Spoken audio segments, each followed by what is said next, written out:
2014, États-Unis. Nous sommes près de Milwaukee.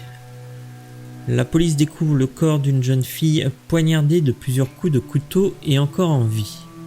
Après l'avoir pris en charge en urgence, la police arrête 2 suspects. Et ce qui étonna les policiers, c'est que les agresseurs sont 2 fillettes et camarades de classe de la victime. Quand la police les interroge sur la raison de leur acte, elles disent d'une manière innocente que c'est le grand homme au costume qui leur a demandé de le faire. Et cet homme, c'est le Slender Man.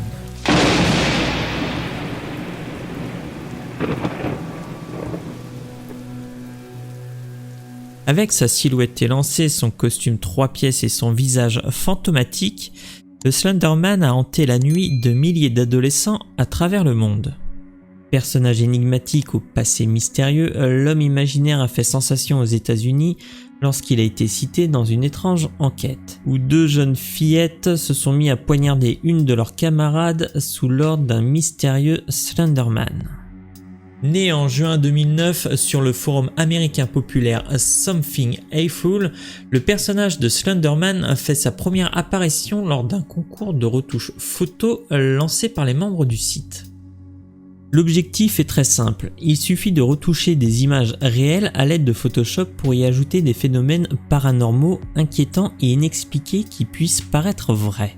Inspiré par les consignes innovantes de cette discussion, un utilisateur du nom de Victor Surge, de son vrai nom Eric Nusson, poste une image sur leur forum où on y voit un groupe d'enfants suivi par une grande et mince figure spectrale portant un costume noir. La photo était accompagnée d'une description faisant état d'enlèvement d'enfants par un certain Slender Man.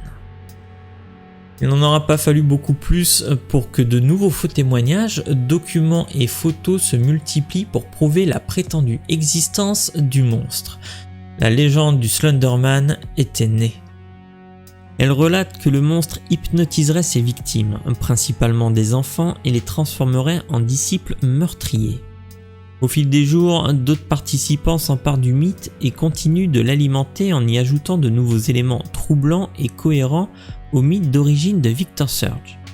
Et alors que le mythe se cantonnait jusqu'alors qu'au forum qu'il a vu naître, ce dernier commence à se répandre progressivement sur la toile. Nous avons l'habitude en France de voir des chaînes YouTube de gaming, de tutoriels, de vulgarisation ou encore de divertissement. Mais principalement aux États-Unis, il existe aussi des chaînes YouTube d'horreur dans un style fan footage. De fiction, ils ont pour but d'être le plus réaliste possible à l'instar du film Le Projet Blair Witch. Et cela se transforme souvent pour les internautes en jeu de piste. Marble Hornets est l'une de ces web-séries qui met en scène le personnage du Slender Man. Pour résumer, Alex Crowley, un jeune étudiant en cinéma, tourne son premier court-métrage. Mais subitement, il décide de détruire les cassettes. Jay, l'un de ses amis, l'en empêche et récupère les rushs. Quelques mois plus tard, troublé par ce qu'il découvre, il décide de les mettre sur YouTube. De nos jours, la chaîne Marble Hornets cumule près de 561 000 abonnés et plus de 107 millions de vues.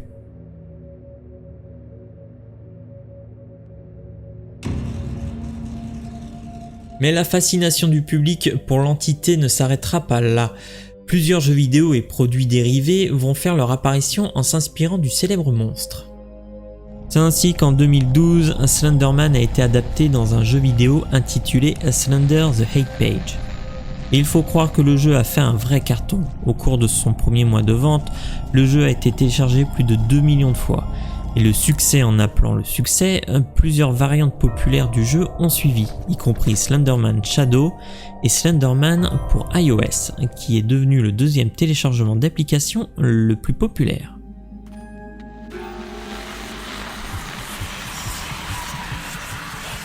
Il est aussi très facile de faire un parallèle avec les Enderman dans le jeu vidéo Minecraft ou encore plus récemment dans l'excellent Little Nightmares 2. Nope. No. Holy shit. What do I do? Oh my god. Hurry.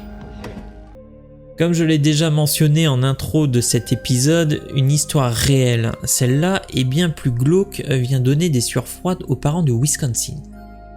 En 2014, par une belle matinée de printemps, 2 fillettes de 12 ans donnent rendez-vous à une camarade de classe pour une partie de cache-cache dans un parc. Alors qu'en apparence tout semble normal, ces dernières ont poignardé 19 fois leur amie de façon assez brutale. La victime, après avoir rampé jusqu'à une route, est parvenue à appeler les secours. Les médecins ont pu la sauver, mais pour eux, cela s'est joué à quelques millimètres. Pendant leur procès, les 2 fillettes agresseurs ont tenté de s'exonérer en disant qu'elles avaient été forcées par le Slender Man à commettre cet acte violent. Elles ont été condamnées et sont actuellement en hôpital psychiatrique. Et ce n'est pas la première fois qu'une légende urbaine ou plutôt un phénomène de pop culture entre en interaction avec la vie réelle. On l'avait déjà vu précédemment avec le film Scream où un meurtrier portant le costume du personnage avait commis un meurtre. Ou encore le soir d'Halloween où des centaines d'individus ont été interpellés par la police. Des messages appelant à faire une purge comme dans le film avaient circulé sur les réseaux sociaux.